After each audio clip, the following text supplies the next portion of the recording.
Jujutsu Kaisen Chapter 232 review.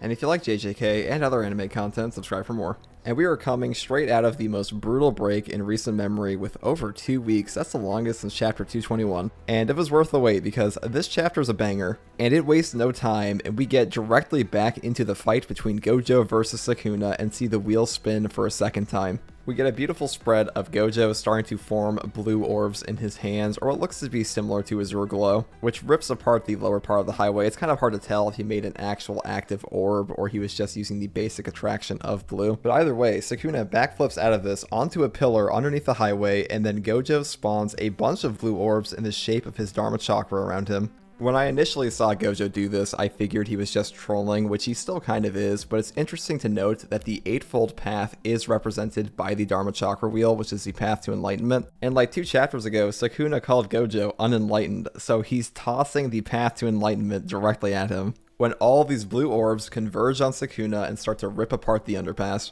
A lot of people were confused how these blue orbs work. They're really just a mobile attraction field, kind of like Azure Glow. They're sucking in and crushing or ripping apart whatever they touch. While Sukuna is busy dodging the 8 orbs, Gojo comes up behind him, and Sukuna is able to intercept his kick, but not before Gojo launches him down and causes him to bleed. And following this, the wheel spins for a 3rd time. We then get our boy Yuji giving a hypothesis about how the wheel's adaptation actually works.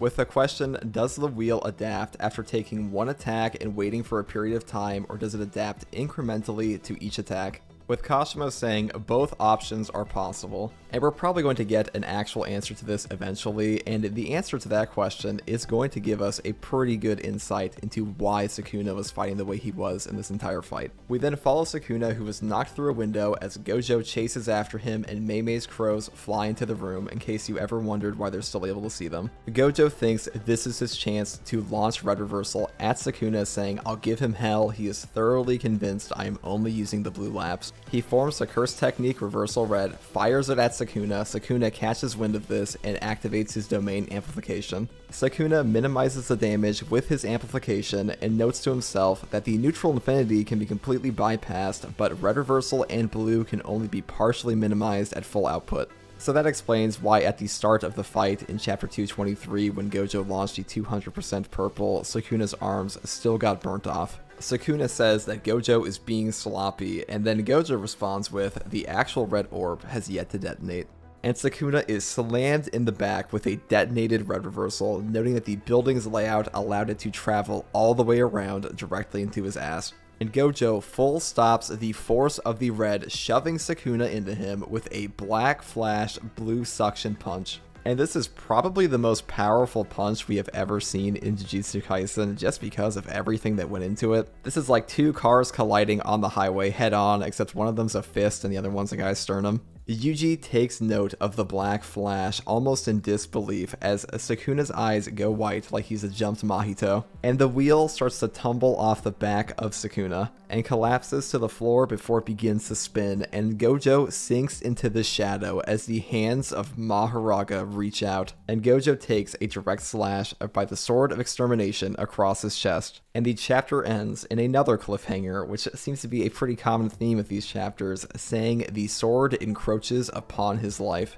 And personally, I think this chapter is great. I know we're kind of rehashing the whole plot point of Mahoraga coming out and adapting when Sukuna is on death's door, but I think it works pretty well here, and I love the new applications of blue, because getting to see multiple orbs, that's pretty interesting, and getting to learn that Red Reversal can be delayed, that's a pretty cool ability. And we even get some hints towards the functions of the wheel and how it will operate in the future. So the real question coming up now that a lot of people have is, oh, is Gojo dead? Is it Gojo over? I don't think Gojo has any shot of dying to one Shikigami, especially when it sounds like it's only adapted to Limitless, and a lot of people think that Gojo is worthless without his technique. He is severely nerfed, and he was struggling in the first domain clash when he lost his technique, but he was also dealing with Malevolent Shrine slashes, and even if Sukuna is higher in base reinforcement, Gojo has a lot more tricks, and he's in the zone right now. And I also want to note that while Gojo was stuck in the Malevolent Shrine, he was also full outputting RCT, and a full output of RCT nerfs your curse energy output in general.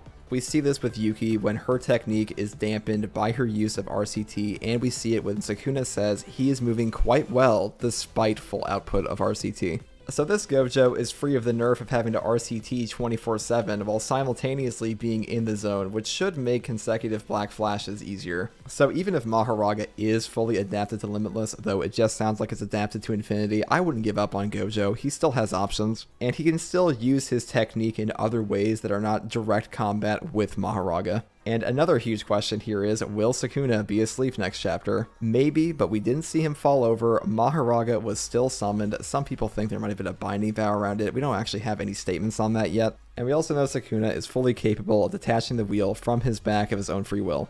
And when Megumi was knocked out against the Finger Bearer, his divine dog vanished, and the only time we saw Shikigami stay out was during an exorcism ritual where Mahoraga put Megumi in a state of suspended death. But if this actually killed Sukuna, well, this one summoned after he was already dead, which doesn't really make any sense. And more importantly, Sukuna has not only come back from being unconscious, he has come back from being an actual fucking corpse. And I've been down this theory road before, where I thought Sukuna was going to be asleep after the Unlimited Void, but no, he wasn't even stunned. So really, I'm just gonna wait until next week. He might be awake, he might be asleep, we'll just have to wait and see. But if Gojo is in Mortal Kombat 1v1 with Mahoraga, he's gonna win, because I'm sorry, there's just no way one Shikigami is removing Gojo from the story. Do we really think the battle between Gojo and Sukuna is going to end with Sukuna using one sure hit and one Shikigami? We've had hints towards what Sukuna's technique is with the black box in chapter 230. It's coming, we're getting there. It's coming a lot later than I expected it would be, but I'm guessing that Gege Akutami is probably cooking up something pretty interesting because they've had like 230 chapters to think about what this is. But simultaneously, Gege Akutami about 100 chapters ago set up the Gojo, or more importantly, Six Eyes Limitless user versus Mahoraga. And the interesting thing about this fight is you have two characters who can die. While yes, Sukuna will probably live in some shape or form, he doesn't have to survive this fight. They've already set up that he can die. And on the flip side, Gojo can die in this fight because he's a supporting character. He's not the protagonist. He doesn't have the plot armor. His arc is pretty much over. He wants to raise up this new generation. They're all watching him, and he is trying to take down what is essentially the foundation of the Heian era, which is Ryomen Sukuna. And what better way to do that than have him save Megumi, his own student, from pretty much the worst guy in history. And I really think that Gojo is willing to die to save Megumi, even if he could have won otherwise, because that's really the foundation of his ideology, is that he wants to give it to the next generation. And while he certainly has a role to play in fighting this 10 Shadow Sukuna, I think once that's done, he's fully willing to give over the torch. I want to touch on the fact that Toji is the one who sold Megumi to the Zenin family, but in the last moments of his life changed his mind and told Gojo, hey, my son's gonna be sold, do with that information as you will. And Toji wanted Megumi to be free so much that it literally brought him back to life in Shibuya to ask his son what happened to him.